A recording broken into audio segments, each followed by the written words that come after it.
Hello everyone, divisible roots యొక్క concept క్లారిటీగా నేర్చుకుంటే ఓన్లీ కంటి చూపుతోటే ప్రాబ్లం చేయొచ్చు. పెన్ ఫ్రీ మెథడ్ అంటే పెన్ అవసరం లేకుండా కూడా క్లారిటీ చేయొచ్చు. ఒకసారి చూడండి, నా లాంగ్ వీడియో చూస్తే ఇంకా క్లారిటీ వస్తుంది. ఈ number when divided by 26 gives the remainder 17 remainder ఇచ్చింది. Find the remainder obtained when the same number is divisible by 13 అన్నాడు. 13 అన్నప్పుడు ఏం చేశానంటే నేను ఓన్లీ 17 బై 13 చేయమని చెప్పాను. అది ఎందుకు చేయమని కూడా చెప్తాను. ఇప్పుడు 4 అనేది రిమైండర్ వస్తుంది. ఈ 4 రిమైండర్ ఎలా వస్తుంది? 13 నుంచి 13 పోతే రిమైండర్ 4 అని తెలుసు. ఇప్పుడు చూడండి, if 12 power n plus 1 is divisible by 13 తో డివిజిబుల్ చేస్తే దెన్ ద n వాల్యూ ఎంత అన్నాడు.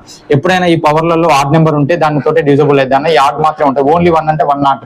ఓన్లీ ఆడ్ నెంబర్స్ అన్నిటి కూడా క్లియర్ అయిద్దని కూడా మీకు ప్రతి కాన్సెప్ట్ కూడా క్లియర్ చెప్పాను. Which of the following is divisible by 49 old for 15 - 1 exactly divisible ఎంత అన్నాడు. ఈడ కూడా ఆడ్ నెంబర్ ఉంది కాబట్టి 49 - 1 అంటే 48 తో డివిజిబుల్ అవుతుంది. 48 ఫ్యాక్టర్స్ ఏమన్నా ఉన్నాయో చూసుకోవాలి. ఇందులో 48 ఫ్యాక్టర్స్ 9 కాదు, 5 కాదు, 7 కాదు, 8 కాబట్టి 8 is the answer. If 67 power old for 7 67 is divisible by the 68 అన్నాడు. 68 తో ఇక్కడ డివిజిబుల్ చేస్తాడు. దెన్ ద రిమైండర్ అన్నాడు. అంటే రిమైండర్ ఏమొస్తా అన్నాడు. రిమైండర్ ఏమొస్తా అంటే ఇక్కడ కూడా చూడండి, ఇక్కడ 68 తో చేసి ఇక్కడ -1 వస్తా అని చెప్పాను. ఇక్కడ -1 ఈ -1 అనేది -2 కాబట్టి 68 నుంచి -2 తీసేయని చెప్పాను. 68 టు -2 ఎందుకు తీసేయాలని కూడా క్లారిటీగా నీకు లాంగ్ వీడియోలో ఇచ్చాను. అంటే 66 వస్తాయి. 66 రిమైండర్ అని చెప్పాను. If A678B is a 5 digit number ఇచ్చాడు. Is divisible by 72 find the remainder. 72 అంటే మనం ఎలా రాసుకోవచ్చు? స్టూడ్ చేయొచ్చు. 8 9 72 రాసుకోవచ్చు. 9 యొక్క డివిజిబుల్ రూల్ వేస్తే 8 యొక్క డివిజిబుల్ రూల్. 9 డివిజిబుల్ రూల్ తెలియాలంటే డిజిటల్ సమ్ కావాలి. డిజిటల్ సమ్ అంటే అంకెల మొత్తం కావాలి. అంకెల మొత్తం కావాలంటే 2 నెంబర్లు తెలియనప్పుడు అంకెల మొత్తం మనం చేయలేం కదా. అప్పుడు 8 యొక్క డివిజిబుల్ రూల్స్. 8 డివిజిబుల్ అంటే 7982 బదులు 8 తోటి ఏమన్నాను? Last 3 digits చూడన్నాను. 8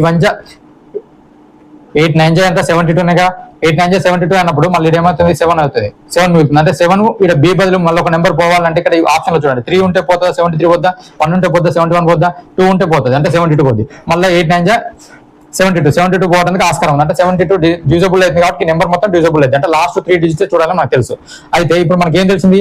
ఈ బి బదులు 2 తెలిసింది.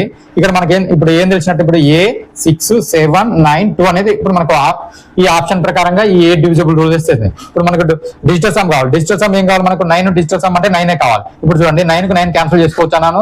7 2 కూడా 9 అవుతుంది. ఇప్పుడు A అనేది 6 వచ్చింది. డిజిటల్ సమ్ ఎప్పుడు కూడా ఏం కావాలి మనకు? 9 రావాలి లేదా 0 రావాలి. 9 అన్నా 0 ఒకటే. అంటే 9 రావాలంటే ఇప్పుడు ఏకి ఏం కావాలి? 3 కావాలి. 3 ఆప్షన్ ఎక్కడ ఉంది? చూడండి, A3 ఉంది, B2 ఉంది. ఇది is the answer. Very simple concept అండి. చాలా క్లారిటీగా నేర్చుకోండి. లాంగ్ వీడియో చూడండి. Thank you and love.